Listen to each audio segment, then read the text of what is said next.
kerjasama RRI Singaraja dengan Akbid ya, dan di studio sudah hadir narasumber kami Bidan Lohyani Armayanti SSTM Biomedia. Selamat siang untuk Ibu Yeni. Selamat siang. Om Swastiastu. Om Swastiastu. Apa kabar Ibu Yeni? Baik. Bu Bidan ya. Oke, topik yang akan kita bicarakan terkait dengan deteksi dini dan langkah awal penanganan infertilitas begitu ya. Barangkali masyarakat ada yang belum tahu gitu ya istilah infertilitas ini ya. Kalau bahasa umumnya itu apa itu Bu?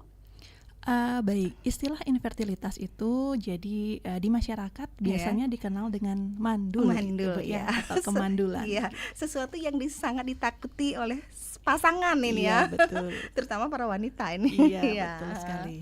Baik, nah bagaimana cara mendeteksi awal ini terkait dengan mandul gitu ya. Kita sebut aja deh mandul ya, karena atau kemandulan karena masyarakat awam itu kebanyakan tahu istilah yang namanya mandul yang tidak bisa punya keturunan begitu ya. Silakan Bu Bidan. Iya, baik. Jadi secara umum kemandulan itu diartikan sebagai ketidakmampuan pasangan untuk mencapai kehamilan setelah selama setahun berhubungan seksual secara teratur tanpa dilindungi dengan alat kontrasepsi. Seperti itu Bu. Jadi pengertian dari kemandulan. Nah, kemandulan itu sendiri dibagi menjadi dua sebenarnya. Jadi ada kemandulan primer, ada juga kemandulan sekunder.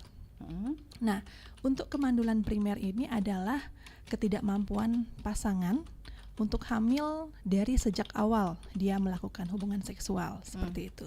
Sedangkan kalau misalnya infertilitas sekunder, sebelumnya pasangan sudah mampu punya anak hidup, tapi untuk punya anak selanjutnya itu susah. Ya, itu dinamakan dengan infertilitas sekunder. Kemandulan sekunder, makanya kok satu anaknya nggak ada lagi anak berikutnya gitu ya. Oh gitu. Jadi ada dua jenis ya, primer dan sekunder. Penyebabnya apa sih? Nah, untuk penyebab kemandulan itu sendiri sebenarnya dari dua faktor ya Ibu ya. Bisa jadi faktor perempuannya atau juga dari faktor laki-lakinya. Ya, jadi kita jangan sampai salah karena selama ini kecenderungan di masyarakat yang sering disudutkan atau disalahkan pasti pihak perempuan. Iya, betul. Tapi ternyata memang persentase faktor penyebabnya itu 40% dari wanita, 40% dari prianya. Jadi sama sebenarnya. Sama ya, tapi sama. Yang disudutkan betul-betul yang perempuan. Bahkan sampai diceraikan. Iya, betul. Seperti itu. Nah, dari faktor perempuannya sendiri itu ada beberapa faktor penyebabnya Bu ya. Faktor risiko istilahnya. Jadi bisa jadi oleh karena lifestyle yang kurang bagus, gaya hidup ya. Gaya hidup yang kurang bagus. Kemudian juga karena gangguan hormonal. Gangguan hormonal, kemudian ketidakteraturan siklus menstruasi, ya itu penyebabnya. Kemudian juga untuk mencapai kehamilan, seorang wanita itu harus memiliki struktur organ reproduksi yang sehat, ya Ibu ya. Mulai dari leher rahimnya harus sehat, rahimnya harus bersih ya Ibu ya, dalam artian dari segi ukurannya normal, tidak ada kelainan bentuk, tidak ada istilahnya tumor, tidak ada kista, ya. Begitu juga saluran telurnya juga harus bagus, nggak ada sumbatan. Kemudian indung telur, ya indung telurnya itu juga harus berfungsi dengan baik. Harus normal semuanya. Harus normal semuanya. Gitu. Jadi banyak penyebabnya ya, faktor penyebabnya banyak ya. Betul. Yang tadi disebutkan gaya hidup ini terutama ya. Iya, betul. Kalau gaya hidup itu contohnya apa sih? Gaya hidup contohnya aja misalnya merokok.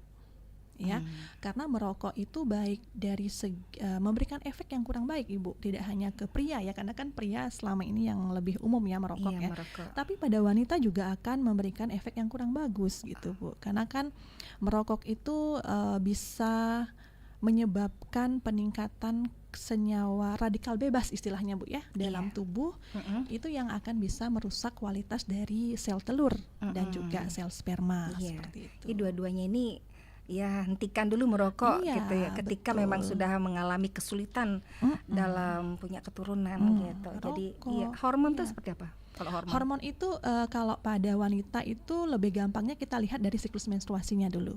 Oh, Kalau siklus menstruasinya lancar dalam Mm-mm. artian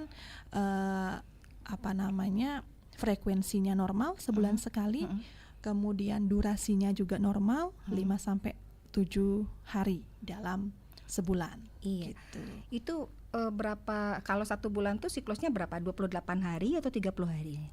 Normalnya itu 21 sampai 28 hari, Bu. Itu normalnya. Iya, Oh. normalnya siklus haid pada Iya, wanita. berarti tidak misalkan sekarang tanggal 25, bulan depan Iya, tidak mesti tanggal tidak 25. mesti teratur, pasti tanggal 25 gitu. Iya, Bisa maju atau bisa juga mundur 2 sampai 3 hari Iya, gitu. gitu ya. Iya. Jadi di samping itu juga keadaan reproduksinya juga harus sehat, Iya. harus normal Iya, gitu ya. betul. Nah, ciri-ciri bagi orang yang mandul baik perempuan ataupun laki-laki ya. Saya ngomong mandul nih kok kayak gimana gitu ya. Iya, betul. Jadi ciri-ciri dari fisik mungkin aja terlihat normal ya Ibu ya, sama Iya. seperti orang-orang pada umumnya. Betul. Namun gejala yang paling gampang kita lihat adalah mereka sudah menikah setahun, berhubungan seksual teratur, tidak menggunakan kontrasepsi, tapi kok tidak hamil. Nah itu tanda yang paling jelas bisa kita lihat. Cirinya ya. Iya, infertilitas. Karena dari segi fisik bisa aja normal seperti biasa kita lihat, kecuali dilakukan pemeriksaan lebih lanjut seperti itu, baru nanti akan terlihat. Iya, berarti yang pertama menstruasinya. Iya, kalau dari wanita ya siklus menstruasi Menstruasinya, bisa kita oke. lihat. Kemudian ketika sudah berhubungan Iya. normal, toh kok tidak hamil-hamil Iya, gitu. betul. Biasanya kan pasti hamil sebulan aja Iya. misalnya, pasti hamil ya. Iya, betul, Makanya Bu. banyak orang yang sampai hamil di luar nikah Iya, gitu. betul. Gitu ciri-cirinya. Nah, kalau untuk orang laki-laki gimana ciri-cirinya orang laki-laki yang mandul nih? Kalau dari laki-laki agak susah ya Ibu ya kita lihat. Jadi kalau dari laki-laki memang diagnosis kemandulan itu hanya bisa dilihat dari pemeriksaan fisik dulu yang pertama. Jadi kita harus periksa secara fisik dari atas sampai bawah, termasuk dengan organ vitalnya. Iya. Seperti itu. Nah setelah itu baru dilakukan analisis sperma namanya Bu. Jadi nanti spermanya akan diperiksa di lab di bawah mikroskop untuk dilihat kualitasnya. Kualitas dari sperma. Kualitas yang bagus gimana? Kualitas yang tidak bagus gimana Iya, tuh? betul. Ya, pertanyaannya bagus sekali. Jadi kualitas itu bisa dinilai dari beberapa indikator. Iya. Yang pertama adalah volumenya. Ya, jadi volume sperma yang normal dalam 1 kali ejakulasi itu Iya. minimal 2 mili. 2 mili. 2 mili. Oh, Ya, jadi kalau misalnya itu kurang minimal. minimal 2 sampai 6,5 mili. Jadi kalau kurang dari 2 mili juga kurang bagus, lebih juga kurang bagus. Oh. Iya. Itu dari segi volumenya. Iya, volumenya itu Iya. 2 mili ya, Iya. minimal. Minimal. Terus banyak ini ya. Iya. Kemudian bisa dilihat di bawah mikroskop dari konsentrasi spermanya. Iya. Jadi minimal per mililiter sperma itu mengandung 20 juta sperma. 20 juta Iya, sperma. minimal. Gitu. Nah, kemudian selain dari segi itu juga bisa dilihat dari bentuk spermanya. Encer Apakah gitu. enggak, bentuk spermanya itu apakah normal atau tidak? Oh, Ya kalau bentuknya. kita visualisasikan secara awam gitu kan, sperma itu bentuknya seperti kecebong itu ya Bu ya. Jadi ada itu kepalanya, dia. Iya, ada betul, ekornya betul, gitu. betul. Nah, Itu pelajaran waktu SMA kok nggak salah iya, ya, betul. IPA ya. Ada kepalanya, Iya. ada leher, ada ekornya Betul. gitu. Becing-becing kayak becing-becing Iya, ya. betul, kayak becing-becing. Nah, itu juga dilihat apakah bentuknya normal atau tidak gitu. Karena kadang ada sperma yang bentuknya nggak normal, misalnya nggak ada kepalanya, ya misalnya ekornya pendek. Jadi banyak ada kelainan bentuk sperma yang menyebabkan dia tidak mampu untuk membuahi sel sel telur. telur perempuannya. Iya. Kemudian bisa juga dilihat dari gerakan spermanya. Ya, yang normal kan geraknya cepat dan lurus ke depan. Oh, Gitu. iya. Nah, kadang ada sperma yang geraknya lambat, terus ada sperma yang geraknya muter-muter aja di tempat Oh, gitu. Iya. Sehingga itu yang membuat dia tidak mampu untuk membuahi sperma, membuahi sel telur gitu. Tidak sampai ke sel telur, tujuannya. Tidak mampu ketemu sama sel telurnya. Betul, gitu. Jadi tidak terjadi pembuahan. Iya, jadi bisa dilihat dari beberapa indikator. Kalau misalnya kekentalannya gimana? Nah, kekentalan itu viskositas juga berpengaruh Ibu terhadap kualitas sperma. Ya, jadi sperma yang terlalu encer juga tidak bagus. Kalau sperma yang terlalu kental juga nggak bagus. Itu bisa menandakan terjadinya infeksi di saluran reproduksi pria, seperti itu. Jadi viskositas atau kekentalannya itu juga dinilai. Iya.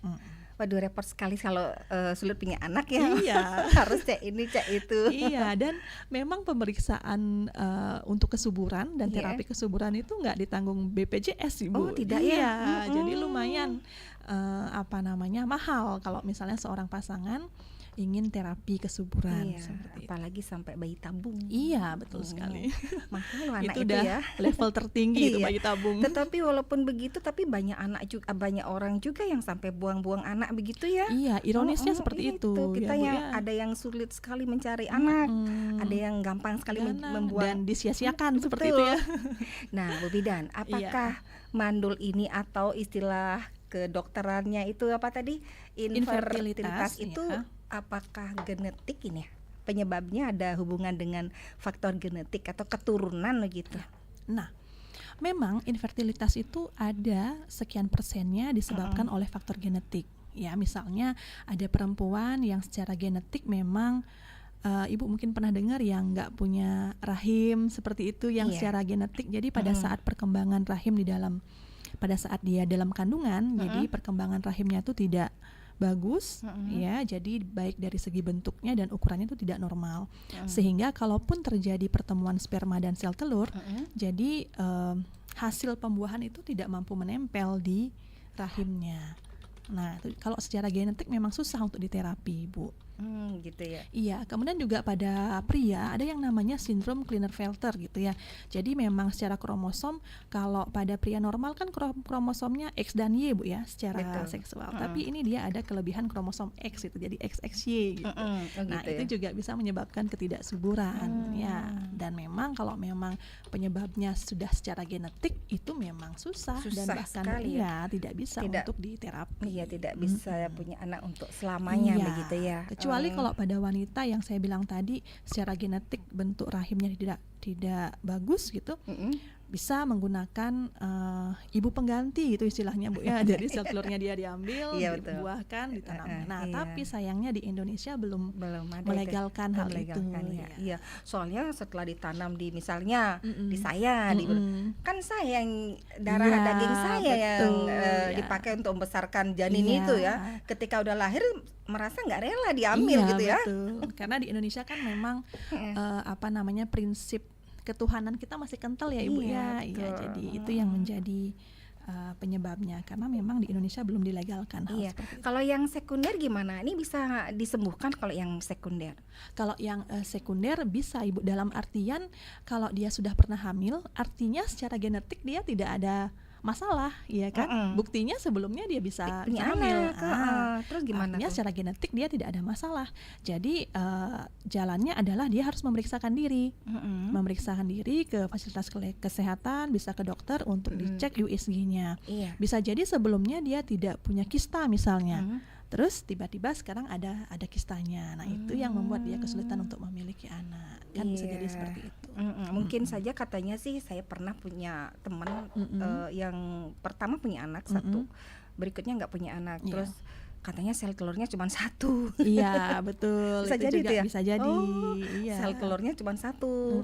Ada juga yang orangnya sudah usia gitu ya, tapi terus saja haid karena sel telurnya banyak. Katanya ya. Oke. Kami buka line telepon ya Bu Bidan ya. Untuk Anda yang mau tanya-tanya seputar kemandulan gitu ya, silakan hubungi kami di 0362244644 ya, atau juga via WA kami di 081139999790. Bisa di WA, boleh juga di WA call ya. Oke. Sebelum Anda yang masuk, saya mau tanya lagi dengan Ibu Bidan Yeni ya, Ya. mengenai perempuan yang tidak haid. Mm-mm. Dari awal, dari misalnya masa remaja sudah tidak haid nih yang Mm-mm. perempuan ya. Ya. Itu kan otomatis juga tidak punya anak ya, Iya, tidak betul. bisa tidak bisa berharap anak sama perempuan seperti itu ya. Walaupun dia sangat menginginkan sekali yang namanya keturunan Iya. ya. Kan dia tidak punya anak nih. Ketika itu berarti tidak ada rahimnya atau seperti apa? Tidak bisa haid. Itu Iya. karena tidak ada rahimnya atau apa penyebabnya? Iya, jadi untuk tidak haid itu perlu pemeriksaan yang komprehensif ya Ibu ya. Yang Iya. pertama dia harus dicek darahnya untuk mengetahui berapa level hormon steroid dalam darahnya. Karena pada wanita itu hormon yang berperan dalam siklus menstruasi itu kan ada yang namanya estrogen dan progesteron. Ya, itu dicek dulu di lab ya, termasuk juga hormon FSH dan LH bagaimana. Ya. Kemudian berikutnya dilakukan pemeriksaan fisik juga. Ada kalanya Ibu namanya kondisi hymen imperforata, dalam artian kalau kita kan di di lubang kemaluan kita tuh kan ada lubangnya, ini enggak, dia tertutup. Jadi walaupun dia haid sebenarnya, tapi karena lubang vaginanya tertutup, jadi darah haidnya itu nggak bisa keluar. Gitu. Kemana dia? Itu kasusnya namanya hymen imperforata. Ya, Terus jadi darahnya itu kemana? tetap di dalam. Tidak dikeluarkan, kan darah yang tidak bagus itu ya harus dikeluarkan. Iya, jadi nanti gejalanya pasti kok sudah saatnya haid tapi dia tidak haid. Setelah diperiksa, pemeriksaan fisik, ternyata himennya atau selaput darahnya itu tidak berlubang. Jadi dia tidak bisa keluar darahnya. Enggak jadi penyakit itu. Makanya sebenarnya harus aware ya terhadap gejala yang ditimbul di diri sendiri. Sudah merasa kayaknya ada yang salah nih. Jadi harus segera memeriksakan diri agar dapat mendapatkan penanganan yang lebih cepat gitu. Ya, karena di Jadi desa juga banyak kasus seperti itu dibiarkan, dan ada istilahnya kedi namanya ya. Kalau kedi, kenapa itu kedi? Kedi itu istilah saya di desa tuh katanya kedi namanya. Jadi gitu. perempuan yang tidak haid selama seumur hidupnya itu kedi. Kalau bahasa kedokterannya apa? Istilah kedokterannya? Kalau di istilahnya namanya amenore. Amenore itu tidak haid artinya. A-nya tidak, minoritinya itu haid ya. Amenore itu artinya dia tidak mengalami haid. Itu banyak faktor, bisa karena hormonal, kelainan anatomi, artinya kelainan struktur tubuh, bisa juga karena kelainan genetik. Iya. Nah, Bu Bidan, untuk mencegahnya bagaimana caranya agar tidak terjadi hal yang seperti ini gitu? Iya. Untuk mencegahnya adalah yang pertama kita bisa menjalankan gaya hidup atau lifestyle yang bagus. Dimulai dari nutrisi, terutama nutrisi tidak hanya setelah kita menikah, tapi di saat kita mulai remaja itu kita harus perhatikan asupan nutrisi kita, ya. Jangan sampai nanti kita berat badan berlebih, karena berat badan berlebih itu juga bisa memicu terjadinya kemandulan. Iya, betul. Iya, sebentar dulu Bu Bidan. Berarti orang-orang yang obesitas, orang-orang yang gemuk begitu ya, jadi lemaknya terlalu banyak di perut, itu bisa menjadi faktor mandul. Iya, betul sekali. Jadi hasil penelitian itu menyebutkan bahwa wanita yang mengalami kelebihan berat badan dengan catatan indeks massa tubuhnya itu udah di atas 29 gitu. Jadi itu meningkatkan resiko terjadinya kemandulan ya.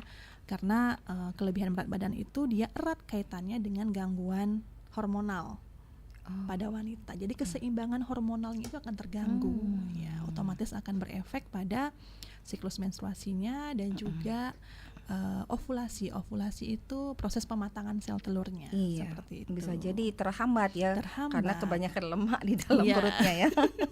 Jadi kita bisa dibayangkan itu waktu pelajaran di sekolah itu ya.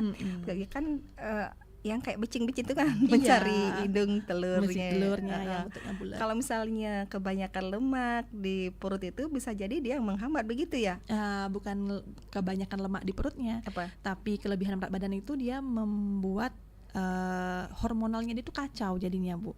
Keseimbangan hormonalnya kacau. Itu yang bikin ya. Jadi membuat siklus menstruasinya tidak terganggu, kemudian proses pematangan sel telurnya juga terganggu. Iya, jadi harus dinormalkan dulu berat badannya. Dinormalkan berat badannya bisa dengan berolahraga, bisa juga dengan diet. Dengan diet ya. Gitu. Ada yang masuk, Bu Bidan? Iya, silahkan. Ini penelpon pertama cewek apa cowok ini? Biasanya sih cowok ya, kalau cewek gitu loh kan, kita bicara tentang kehamilan, kemandulan. Tapi cowok juga tidak menutup kemungkinan. Kita sapa. Halo, selamat siang. Selamat siang, saya cowok. Saya cowok ternyata. Gimana nih, nggak punya anak? Punya anak, cuma saya dengan Mbak Ayu nih. Aku Pipit nih. Ini siapa nih? Oh, Mbak Pipit. Nih Mbak Pipit yang jahil tuh teh di mumpah-mumpahan tuh. Ini siapa ini? Dalam.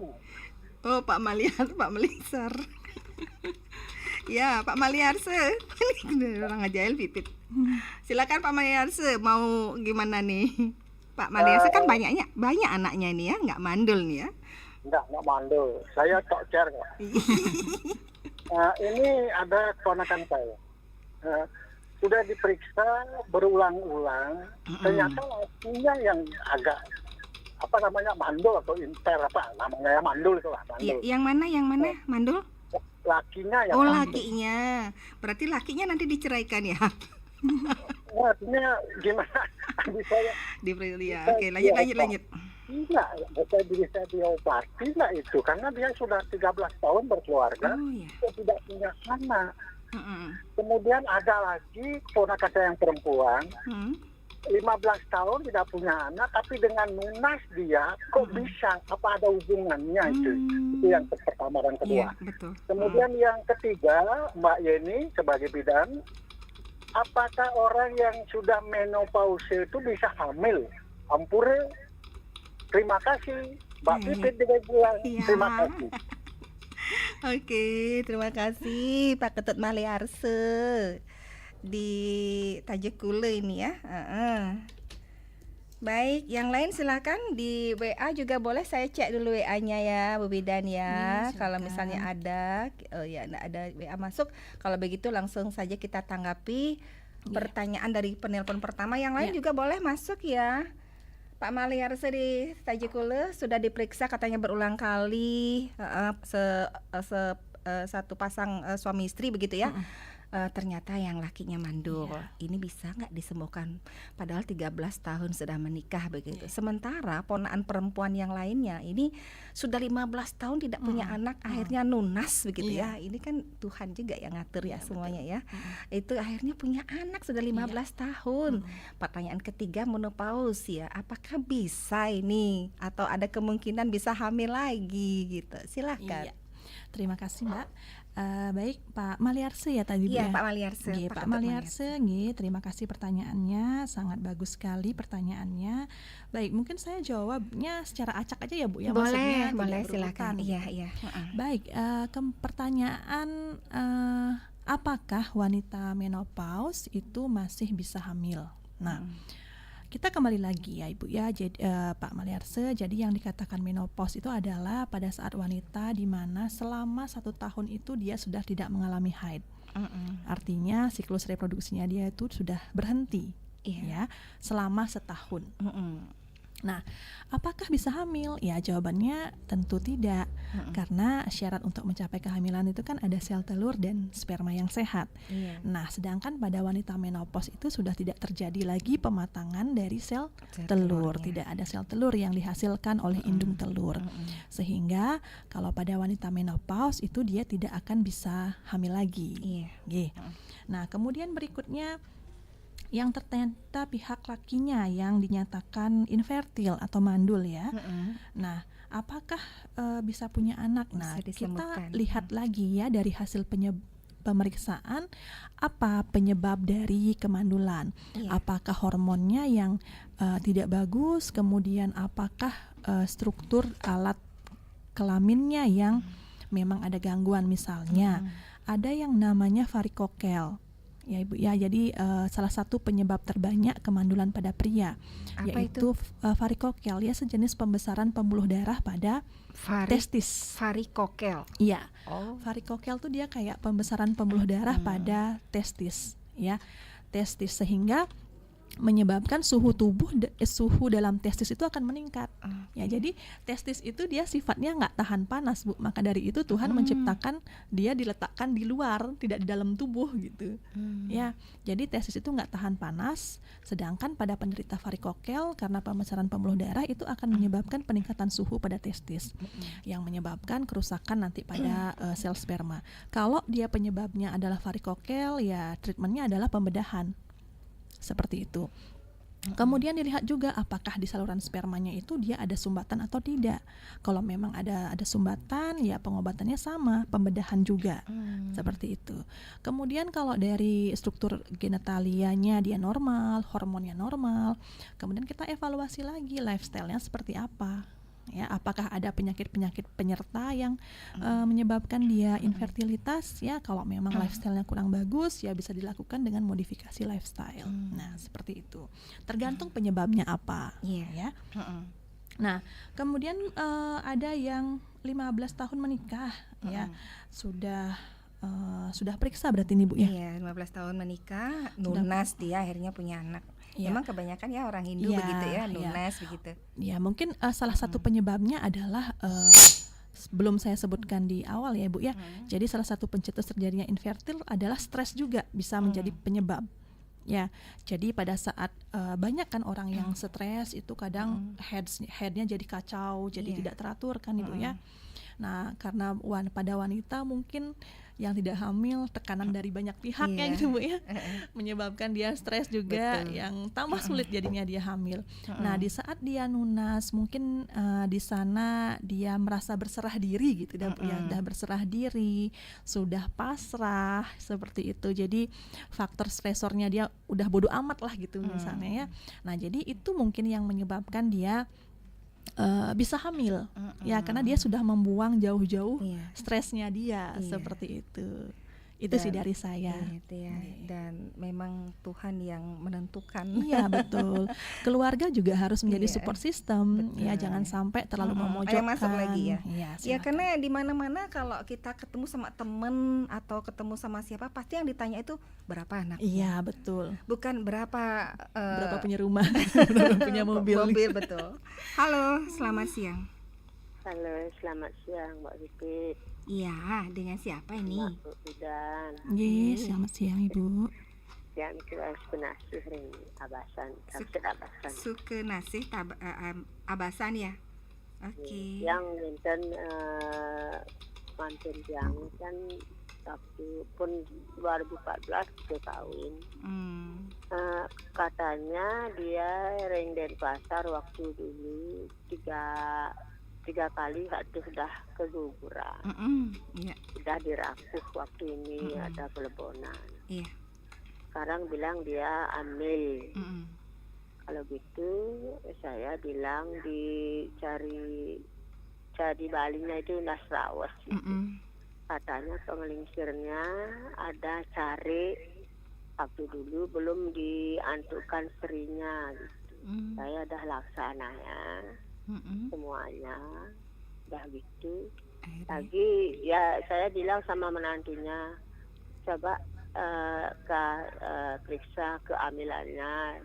Pada mulanya ibu kan tidak bisa ngomong apa-apa.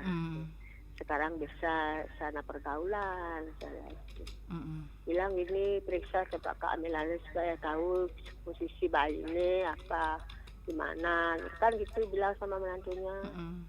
Udah gitu bilang dia gini, sudah hilang, udah ada anak. Oh kok gitu? Udah bilang sama ibu.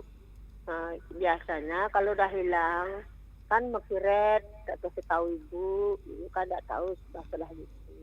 Bilang. Terus gimana nih? Udah dikasih pil sama bidannya, udah bersih kata. Itu katanya. Terus apa yang mau ditanyakan? Sekarang belum hamil.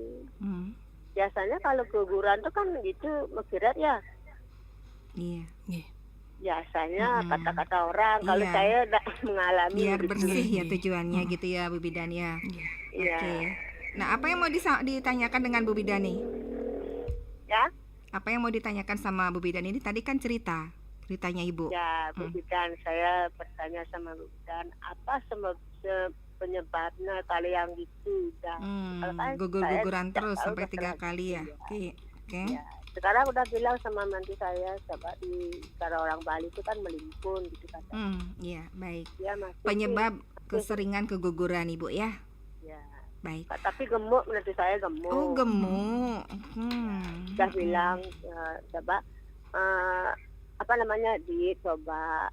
Saya kan cuma satu punya anak cowok. Iya, itu dia. Sampai ibunya gelisah juga ya. Ibu gelisah juga nggak punya cucu ya? Belum, kalau yang ngarep tuh belum. Kalau yang udah keluar udah. Iya, artinya gelisah juga nggak punya cucu ngarep begitu. Iya, cuma satu saya punya itu dia ya. Saya kepingin masih jatuh bagaimana, enggak punya apa-apa kan harus kepingin punya cucu ya. Iya, baik. Ya, baik Ibu Sukenasih, sabar ya, sukseme nggih.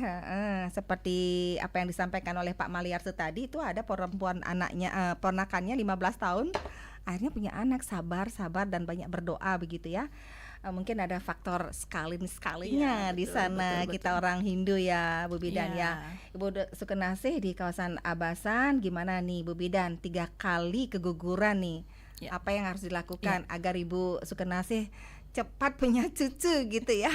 Iya, baik. Terima kasih Bu Sukenasih ya pertanyaannya. Jadi memang kita sebagai orang yang beragama, apalagi orang Bali ya Ibu ya, yang budayanya memang kental sekali.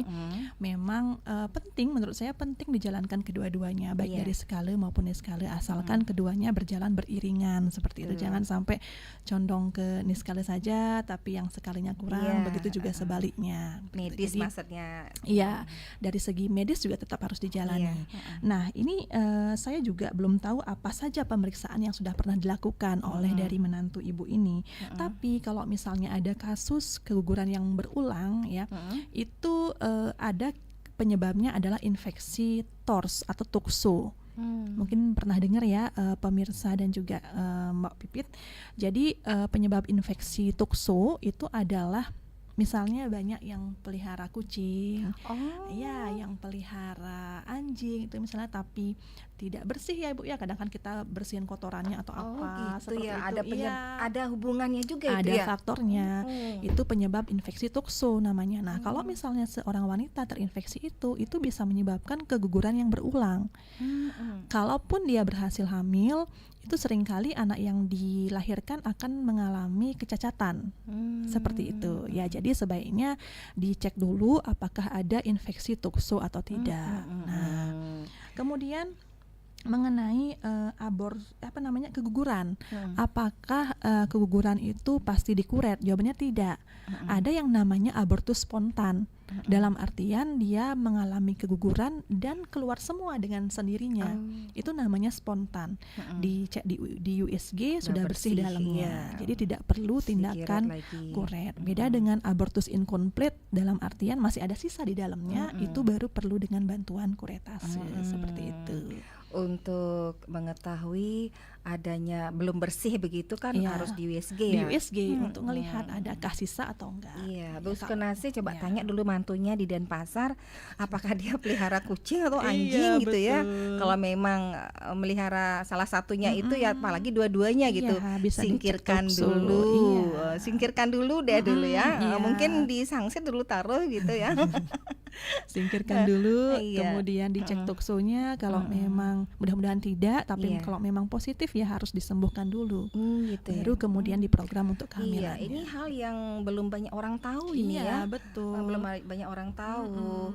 Dikirain mungkin karena kesepian, tidak ada anaknya, jadi dia pelihara anjing, pelihara kucing, tidur sama kucing sama anjing. Itu dia. Iya, kalau dia bisa jaga kebersihan ya bagus, tapi kalau tidak ya itu yang berbahaya. Bulunya itu mungkin yang bahaya. Betul, bulunya. Halo, selamat siang. Selamat siang, Bu Pipit. Saya nama lagi. Oh, Ibu Sukenasih, gimana nih ngelah meong mantunya? Di rumah di Sangkir Abasan sekarang, waktu di Denpasar itu.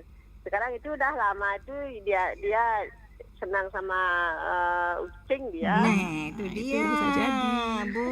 Iya, gitu dah. Itu penyebabnya ya. Iya, jadi nanti bisa diminta menantunya Bu suruh segera datang ke dokter, minta dicek untuk tuksonya, apakah ada infeksi tukso atau tidak. Ya karena takutnya itu penyebabnya Bu. dokter gitu ya, dokter kandungan spesialis. bisa, iya dokter spesialis. Sampaikan keluhannya bahwa mengalami keguguran yang berulang, kemudian ada riwayat memelihara binatang, katanya kucing. Sekarang kucingnya ambil dulu Bu. Sekarang udah enggak biaran kucing, sekarang di pasar baru nih. Iya. Itu semua Bu. Semua. Bu Bidan, untuk apa namanya, misalnya kucingnya aja dulu disingkirkan, bisa sembuh sendiri nggak infeksi? Enggak, karena sudah terlanjur masuk dalam tubuh, jadi udah terjadi infeksi. Jadi tetap walaupun kucingnya udah disingkirkan, kita tetap harus cek dulu, ya. Seandainya masih infeksi gimana? Harus diobati dulu. Bisa disembuhkan? Bisa diobati dulu. Gitu. Kalau infeksi itu seperti infeksi pada umumnya menggunakan antibiotik begitu ya? Oh ya enggak. Jadi nanti ada seperti pada saat ke dokter, karena dia gejalanya nggak kayak kita ya. Kalau infeksi pada umumnya itu kan kita demam, panas, meriang gitu. Kalau ini infeksi apa namanya? Tuksu. Iya. Jadi nanti akan diberikan treatmentnya sesuai dengan hasil labnya dari dokternya gitu ya. Karena infeksi tuksu itu ada banyak Bu. Jadi tuksoplasma, ada yang namanya rubella. Ya jadi banyak itu ya. Iya. Nah pengobatannya itu tergantung dengan virus apa yang menyebabkan. Oh ini virus. Iya. Dan gimana kondisinya dia terakhir. Gitu. Ternyata bahaya juga ya. Iya betul. Tapi ada juga yang baik-baik saja ya. Baik-baik saja ada, karena mungkin terjaga, maksudnya terawat. Mungkin kebal mungkin dia badannya ya. Kebal dari bulan meong ya. Gitu, Bu. Wah, ini banyak yang belum tahu. Saya saja baru ini tahu kalau kemandulan juga ada hubungan dengan binatang peliharaan gitu, terutama untuk yang tidak kucing, bisa menjaga ya. kebersihan dan kucing, anjing, apa lagi?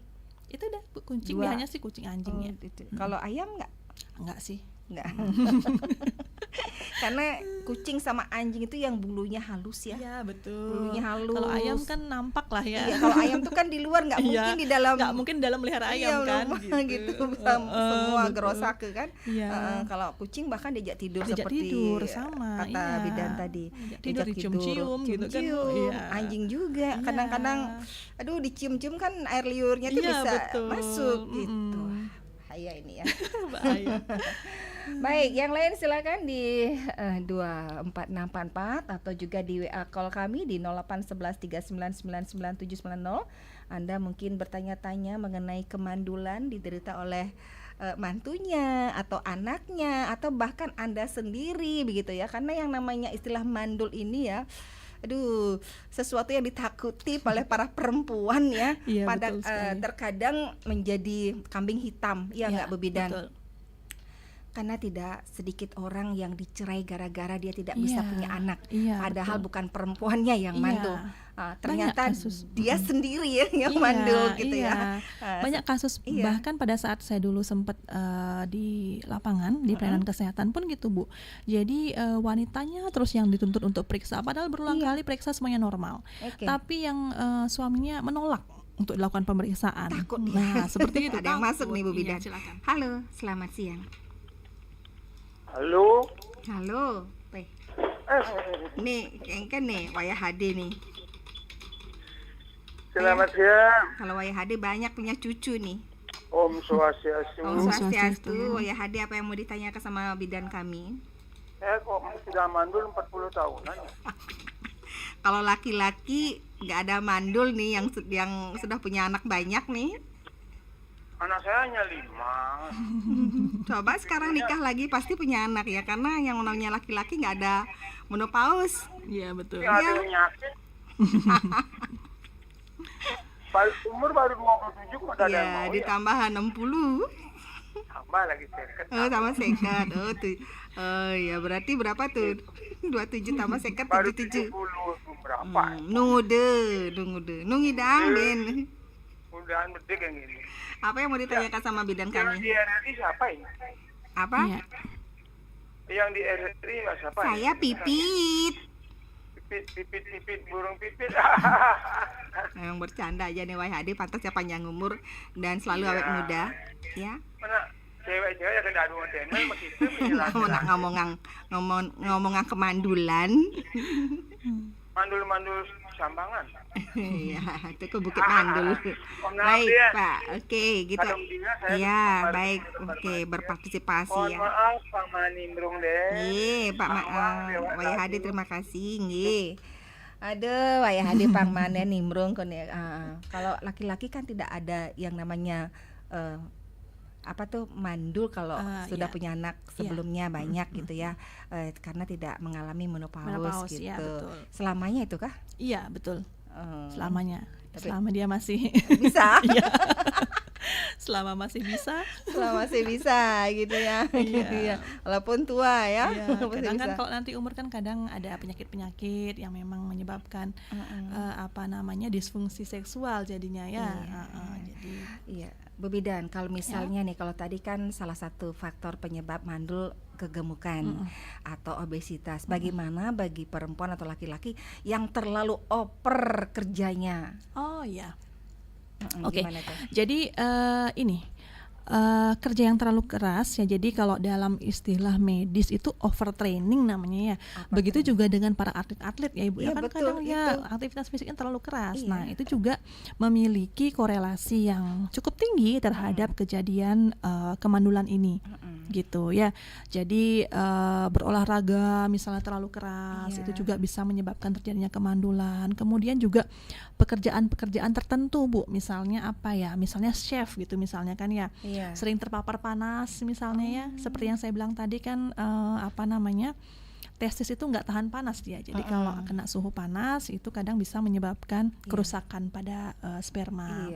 Chef karena tugasnya di dapur aja. Iya, betul. Masak aja ya. Iya, kena panas, kemudian itu bisa menyebabkan Ibu terjadinya. Atlet juga itu apalagi disuntik hormon itu ya. Iya, itu bisa menyebabkan peningkatan kejadian kemandulan.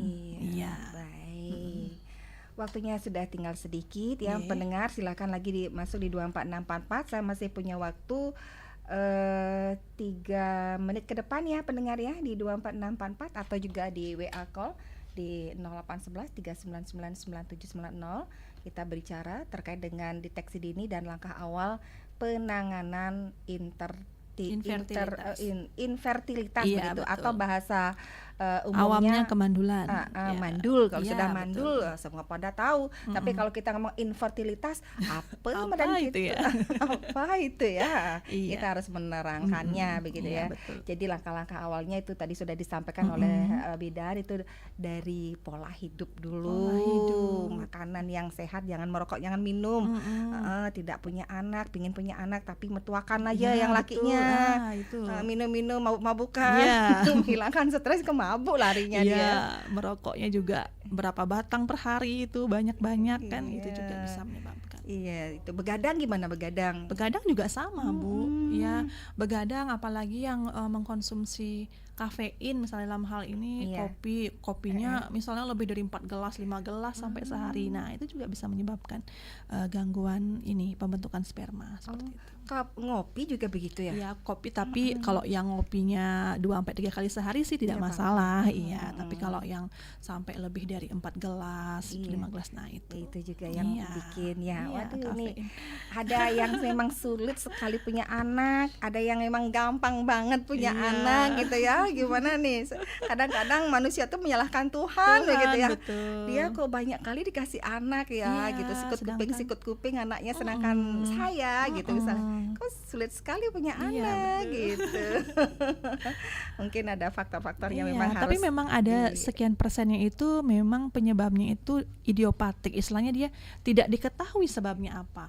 Dari hasil pemeriksaan yang perempuan normal, yang laki-laki normal. Tapi kok tetap tidak bisa punya anak, itu namanya faktor idiopatik ya. Jadi terapinya ya satu-satunya bayi tabung ya, disarankan dia untuk bayi tabung memang. Bayi tabung itu kan aduh. Tapi lumayan biayanya lumayan. Kalau boleh tahu bayi tabung itu kalau kisaran sekarang gitu ya, berapa habis itu? Waduh, itu mungkin tergantung tergantung dari rumah sakitnya, tapi kisaran paling minimal 50-an sampai ratusan lah, ratusan mungkin. juta. Iya, sampai ratusan juta. Itu pun belum tentu Itu belum tentu jadi. berhasil. Iya. Iya, betul. Tapi kalau misalnya gugur lagi gitu, Iya. ulang lagi. Iya, tapi untuk yang berikutnya itu biasanya lebih murah ya, Mbak. Oh, ya. yang kedua. Karena di awal itu sudah diambil biasanya sel telurnya dalam jumlah yang lumayan banyak, sisanya dibekukan seperti itu. Oh, dibekukan. Iya, jadi nanti saat nyoba yang kedua kalinya tinggal diambil aja yang sel telur yang dibekukan tadi. Untuk Yang dibuahkan. dibekukan masih kualitasnya bagus. Masih kualitas yang bagus ya gitu. Teknologi sekarang ya. Luar Katanya biasa. kalau saya baca-baca gitu di internet, di dadong Google gitu ya. Kalau misalnya bayi tabung tuh kita bisa milih katanya ya. Iya. Jadi bisa Milih pilih yang- kualitas sperma yang paling Ya, bagus. itu dia. Kemudian kualitas sel telurnya juga yang paling bagus dipilih. Gitu. Apalagi nanti kalau dapat Jenis kelamin misalnya. itu dia. Iya, karena kan kalau misalnya orang-orang yang mau program jenis kelamin, terutama orang Bali ya, pasti kurang afdol kalau nggak punya anak cowok gitu ya. Betul, karena itu Iya. kan purse ya. Jadi kalau program secara alami misalnya hanya dengan konsumsi makanan, posisi itu biasanya tingkat Iya. keberhasilannya juga rendah. Gimana Maksudnya tentang posisi? itu tingkat keberhasilannya Bener juga nggak tidak Oh, signifikan. tidak signifikan. Iya, Kalau betul. makanan gimana? Kalau anak cowok katanya harus makan apa tuh daging ya? Daging iya, sama itu juga tidak Iya. tidak signifikan membantu dalam program untuk jenis kelamin. Jadi Iya. yang paling pasti itu ya dengan bayi tabung sebenarnya. Ya karena kalau yang program alami itu kan sekian persen usaha kita, sekian persen Tuhan gitu ya. Iya tuh. Tuhan turut andil loh, Iya, turut tanpa andil. izin beliau Iya, kita nggak punya betul. anak ya Iya. nggak? Kalau Oke. bayi tabung kan udah pasti diambil yang sperma cowok Iya, gitu. itu dah canggih banget ya. Iya. Bu Bidan, waktunya sudah habis, Oke, silakan di closing siap. statement.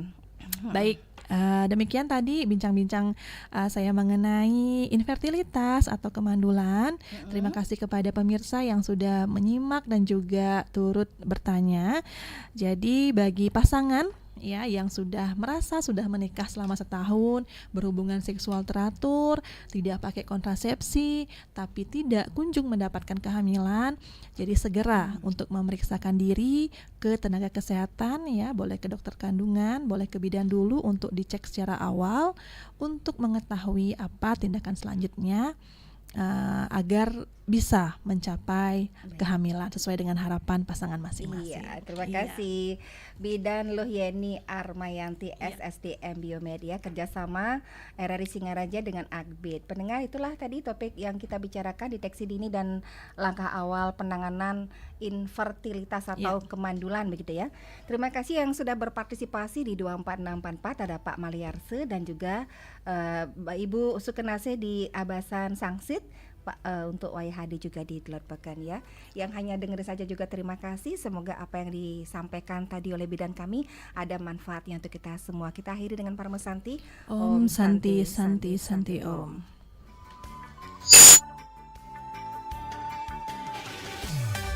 97,9 FM, 101,2 FM, dan